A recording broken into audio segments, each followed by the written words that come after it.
Bismillahirrahmanirrahim. Assalamualaikum warahmatullahi wabarakatuh. Alhamdulillah, salatu wassalamu ala rasulillah wa ala alihi wa sahbihi wa man walah. Amma ba'd, tulab wa tulibat MQW kelas 7 yang dimuliakan Allah subhanahu wa ta'ala. Alhamdulillah, pada kesempatan ini kita bisa menyambung pelajaran kita.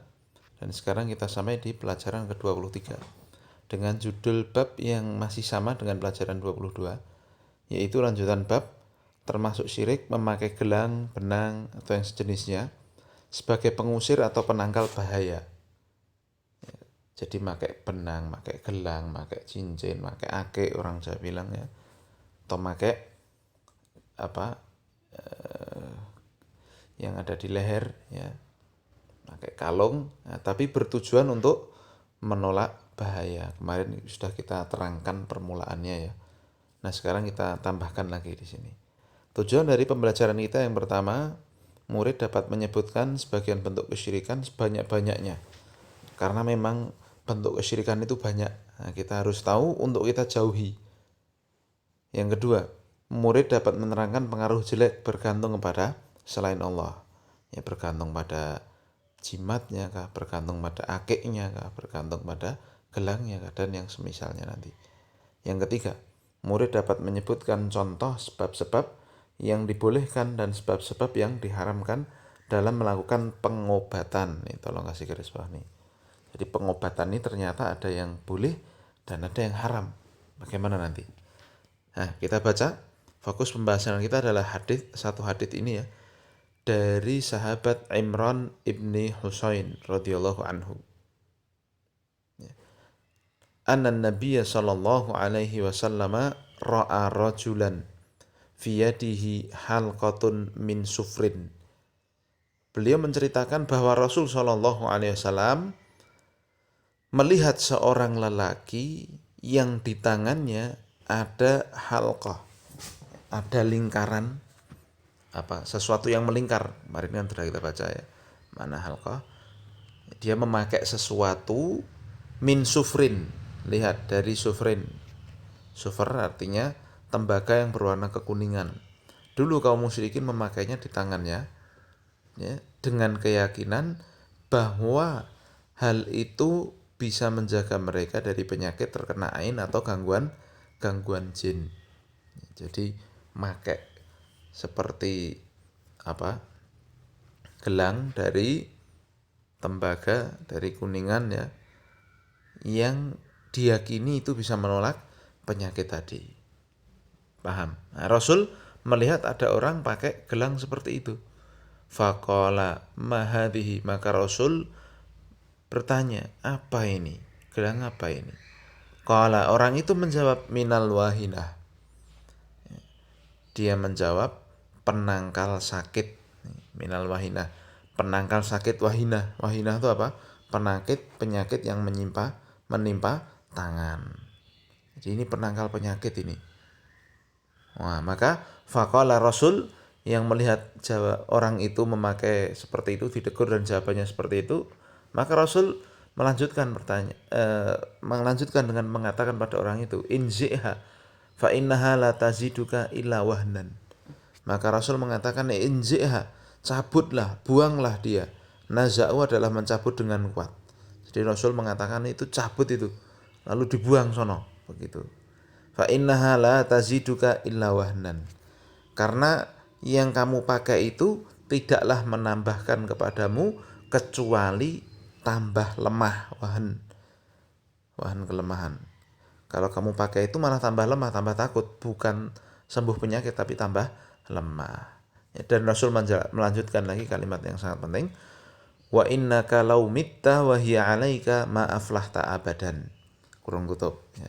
Dan jika engkau pakai itu terus ya, sampai engkau mati dalam keadaan jimatmu itu masih ada pada dirimu, ma aflahta abadan. Lihat, artinya engkau tidak akan beruntung selamanya. Artinya engkau tidak beruntung, artinya bagian keberuntungan dan kebahagiaan. Kalau kamu mati dalam keadaan memakai, masih ada barang-barang seperti itu pada tubuhmu, maka kau tidak akan beruntung selama-lamanya. Ya, beruntung selama-lamanya ini kan berarti urusannya sampai akhirat. Nah, jadi perkaranya sangat mengerikan ini. Ya. Orang memakai sesuatu yang dianggap seperti jimat bisa menangkal bahaya, menangkal penyakit. Nah, konsekuensinya bisa membuat orang tidak bahagia selama-lamanya. Artinya itu perbuatan syirik yang tidak diampuni. Paham ya? Nah, pokok pembelajaran kita yang kita bisa ambil dari hadis ini yang pertama, larangan memakai gelang atau yang semisalnya karena meyakini bisa mendatangkan manfaat dan menolak bahaya. Kita baca dulu. Hadis tersebut menunjukkan tentang keharusan memerangi kesyirikan dan memerangi para pelaku kesyirikan. Sungguh Rasul Shallallahu Alaihi Wasallam melihat ada seorang yang memakai gelang dari tembaga yang berwarna kekuningan untuk melindungi dirinya dari penyakit. Maka Rasul Shallallahu Alaihi Wasallam pun memerintahkan orang tersebut untuk segera membuang apa yang dipakai itu. Karena hal itu merupakan perkara munkar yang harus dihilangkan dan tidak boleh ada. Ya, kasih garis bawah itu perkara munkar. Dan beliau mengabarkan bahwa memakai gelang tidak bisa mendatangkan manfaat dan tidak bisa menolak bahaya. Memakai gelang tersebut tidak akan menghilangkan penyakit yang menimpanya, bahkan akan menambah kelemahan. Tolong kasih garis bawah tuh. Karena Allah akan timpakan kepadanya kebalikan dari apa yang dia maksud. Jadi kalau dia inginnya sembuh, malah Allah akan kasih sakit. Kalau dia inginnya tenang, malah Allah akan kasih was-was dan seterusnya. Sebab dia telah menggantungkan hatinya dengan sesuatu yang tidak bisa mendatangkan manfaat dan menolak bahaya. Ini kasih garis bawah nih ya. Sampai situ, sampai menolak bahaya. Jadi dia kan kalau pakai jimat, dia menggantungkan urusannya itu pada jimat itu. Lah jimat itu aslinya tidak akan bisa mendatangkan manfaat dan menolak bahaya. Maka ini kesyirikannya di situ. Ya. Paham ya? Nah, maka ini menunjukkan tentang kebinasaan dan kerugian sebagaimana disabdakan oleh Rasul Shallallahu alaihi wasallam, kalau engkau mati dan benda itu masih ada padamu, maka kamu tidak akan beruntung selamanya. Mengerikan sekali ini ya urusan jimat ini. Nah, kemarin ada yang tanya, Ustaz, lah kalau pakai pelajaran sebelumnya kan juga mirip dengan ini kan. Kalau ada yang pakai apa? Gelang, kalung, tapi tidak bertujuan untuk seperti ini, tidak bertujuan untuk menolak bahaya, menolak penyakit, ya tidak bertujuan untuk seperti jimat ini, bagaimana hukumnya? Ya, maka hukumnya kembali ke asal, ya, bahwa segala sesuatu itu dibolehkan, asal tidak haram urusan dunia itu. Urusan dunia itu perkara asalnya boleh, asal tidak ada larangannya. Ya, jadi misalkan kalau saya jawab itu misalkan yang pakai perempuan, ya, maka hukum asalnya perempuan pakai kalung, pakai gelang ini dibolehkan. Nah, tetapi tidak boleh kapan nanti kalau itu menjadi apa penyebab orang lain menebar fitnah lah begitu. Nah, lalu laki-laki bagaimana hukumnya? Pakai gelang, pakai apa? Kalung. Nah, ini dia. Laki-laki pakai gelang, pakai kalung ya.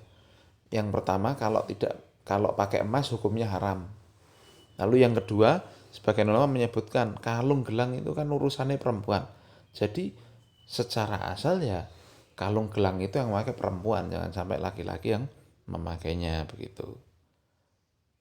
Paham ya? Jadi sebenarnya yang mau saya sampaikan, kalau tidak pakai keyakinan, ya, itu kembali kepada hukum asalnya. Kalau perempuan ya boleh saja pakai gelang, pakai kalung. Ya. Nah, kalau laki-laki pakai cincin bagaimana? Hukum asalnya boleh. Ya, karena Rasul juga pakai cincin. Tetapi lihat, ya, yang pertama tidak boleh pakai keyakinan-keyakinan seperti ini. Lalu yang kedua lihat hukum asalnya. Tadi laki-laki nggak boleh pakai emas tadi ya. Seperti itu harus dilakukan. Nah, paham ya? Baik. Lalu berikutnya, pengaruh dari bergantung kepada selain Allah. Nah, yang pertama, bertambahnya musibah dan kelemahan. Seperti sabda Rasul Shallallahu Alaihi Wasallam, hal itu tidak menambah bagimu kecuali kelemahan. Jadi orang kalau pakai jimat itu malah tambah lemah, bukan tambah kuat. Contoh ada orang dagang di pasar, ya. Dia itu bergantungnya sama jimat. Apa yang terjadi kalau jimatnya ketinggalan? Wah, dia nggak semangat dagang itu. Wah, wis rapayu iki. Nah, jimat kue carry yuk begitu. Ya, maka kalau dia menggantungkan sesuatu pada selain Allah, lah itu dia. Justru itu akan tambah lemah dia. Nah, karena dia bergantungnya kepada yang dia bawa itu. Waliyadzubillah. Kalau jimat ya ke jimat dan yang semisalnya. Yang kedua, tidak mendapatkan keberuntungan di dunia dan di akhirat. Seperti sabda Rasul Shallallahu Alaihi Wasallam, kalau engkau mati dan benda itu masih ada padamu, maka kamu tidak akan beruntung selamanya. Yang kedua ini yang lebih mengerikan lagi. Orang kalau pakai jimat, urusannya sampai akhirat ternyata. Bahwa dia akan dapat apa? Kepedihan di akhirat dan tidak akan beruntung selamanya. Ngeri kan? Iya, karena dia melecehkan Allah Ta'ala. Allah mengatakan kalau mau bergantung itu ya kepada Allah. Ya. Fatawakkalu 'ala Allah. Kalau bertawakal, bergantung, berserah diri itu ya pada Allah. Lah kok ada orang malah bergantung pada jimat. Berarti dia meremehkan Allah itu. Maka Allah akan balas besok di akhirat. Jadi urusan jimat itu ternyata sampai akhirat. Paham ya? Nah, mengerikan. Ya, jangan sampai kita ya tergoda ya dengan orang-orang yang mungkin di saat-saat apa media massa ini kan sangat mudah ya, tersebar ya. Orang memamerkan jimat, apa namanya, menjual jimat, ya, mengajak orang pakai jimat dan sebagainya, ini tidak boleh. Pokoknya sesuatu apapun itu bentuknya, mau kalung, mau gelang, mau cincin, mau akik, kalau diyakini itu ada sesuatunya, ada yang bisa memberi ini, memberi itu, nambah rezeki, nolak bahaya dan sebagainya, itu dia kesyirikannya. Paham ya? Taib. Yang ketiga, sebab-sebab dalam mencari kesembuhan. Manusia senantiasa mencari sebab untuk mengobati penyakitnya. Normalnya kan begitu ya. Nah, dan sebab tersebut dibagi menjadi dua. Lihat ini. Yang pertama, sebab yang dibolehkan. Jadi nyari kesembuhan penyakit gitu aja. Yang pertama yang dibolehkan. Bagaimana itu? Yaitu apa yang telah ditetapkan atau dibolehkan menurut syariat seperti ruqyah, minum madu, habatus sauda, dan pengobatan lainnya yang diperbolehkan dengan tetap wajib ya, dengan tetap wajibnya hati untuk bergantung kepada Allah dan tidak bersandar kepada pengobatan yang dilakukan. Jadi maksudnya yang pertama ini mencari obat yang dibolehkan, mencari sebab kesembuhan yang dibolehkan. Dia minum obat ya, minum madu, minum obat itu sudah ke pak dokter dan sebagainya. Tetapi ini hukumnya boleh semua. Tetapi lihat, hatinya harus bergantung kepada Allah. Yang menyembuhkan itu adalah Allah begitu. Hatinya harus mengatakan demikian. Dia minum obat, sebelum minum obat dia meyakini hatinya hadir, ya Allah, aku minum obat ini sebagai usaha. Yang menyembuhkan aku adalah Engkau ya Allah. Sebagaimana Allah Subhanahu wa taala mengatakan, fa idza maridtu fahuwa yashfini. Kalau aku sakit yang menyembuhkan adalah Allah. Paham? Kita sama ke dokter nanti boleh, tetapi kita juga harus meyakini semua nanti yang memberikan kesembuhan adalah Allah. Dan kita ke dokter ini hanyalah usaha. Paham kan? Nah, makanya kan ada orang ya yang obatnya itu cocok dan obatnya tidak cocok. Ya enggak? Padahal tulisannya sama. Wah, saya pusing sekali. Saya kalau minum Paramek, alhamdulillah sembuh. Allah memberikan kesembuhan melalui perantara Paramek. Tapi ada orang yang bilang, aku pusing sekali. Kalau minum Paramek tambah pusing. Lah terus mari ini apa? Sembuhnya hanya minum madu misalkan. Nah, berarti kan hakikatnya yang memberi kesembuhan itu adalah Allah Ta'ala. Karena bisa jadi sebabnya berbeda-beda. Paham ya? Baik, jadi kita cari sebab yang dibolehkan. Nah, yang kedua, sebab yang diharamkan. Apa itu? Yaitu sebab yang sebagian manusia bergantung dengannya seperti memakai gelang, benang, dan semisalnya. Jadi sakit, Mas, lara apa? Mumet. Duh, obatnya apa, Mas? Obatnya pakai cincin. Masuk akal enggak? Enggak masuk akal. Mas, ngapain kok pakai gelang itu? Ini gelang penyembuh corona. Enggak masuk akal juga kan? Mas, kamu sakit apa? Sakitnya stroke. Terus obatnya apa? Ini loh gelang. Loh, Mas, kamu sakit apa? Wah, aku sulit nyari rezeki misalkan. Lah terus apa obatnya? Ini loh, ake. Lah ini piye ceritane? Masuk akal aja ndak ya enggak? Nah, apalagi secara syar'i tentunya ini sangat tidak masuk akal. Nah, seperti inilah yang dikatakan bergantung dengan selain Allah. Paham itu? Nah, dia memakai gelang, memakai benang atau semisalnya. Paham ya? Nah, dan hal ini hakikatnya tidak bisa mendatangkan manfaat dan menolak bahaya. Adapun hukum orang melakukannya, maka dirinci. Yang pertama, kalau dia meyakini bahwa benda tersebut secara zatnya bisa memberi manfaat, maka ini syirik besar. Dia Islamnya bisa hilang itu. Ya, menghilangkan tauhid secara keseluruhan. Jadi contoh ada orang pakai akik. Ya, lalu ditanya, Mas itu akik apa itu? Akik ini adalah akik pengikat rezeki. Dan saya yakin 100% kalau saya pakai akik ini akan memberi saya rezeki. Jadi kalau dia itu meyakini akiknya itu pemberi rezekinya, dia syirik besar itu. Paham itu? Paham ya? Nah, contohnya demikian. Lalu yang kedua, ya, kalau dia meyakini bahwa benda itu hanya sebagai sebab yang mendatangkan manfaat, tapi yang menyembuhkan Allah. Nah, maka seperti ini syirik kecil menghilangkan kesempurnaan tauhid. Mas, contoh nih, Mas, kamu ngapain pakai akik? Aku tuh ya yakin yang menyembuhkan penyakitku Allah. Tapi akik ini nih punya khasiat gitu. Jadi yang kedua dia bilang begitu. Beda kan dengan yang pertama tadi. Nah, kalau yang pertama tadi akik ini akik sakti ini, nah, begitu. Dan yang kedua dia mengatakan yang menyembuhkan Allah, tapi akik ini punya kemampuan juga ini menambahkan begini-begini ya. Jadi dia ada Allahnya tetapi akiknya juga jadi tempat bergantung. Maka seperti ini hukumnya syirik kecil. Ngeri kan? Ya, dua-duanya ancamannya adalah neraka. Syirik besar dan syirik kecil itu. Kalau syirik besar tidak akan diampuni, kekal di neraka. Waliyatubillah. Mengerikan kan? Nah, maka jangan sampai kita urusan ya dengan yang namanya jimat. Tapi faedah terakhir yang bisa kita bahas di sini, meyakini sesuatu yang bukan merupakan sebab sebagai sebab adalah syirik kecil tambahan. Ya.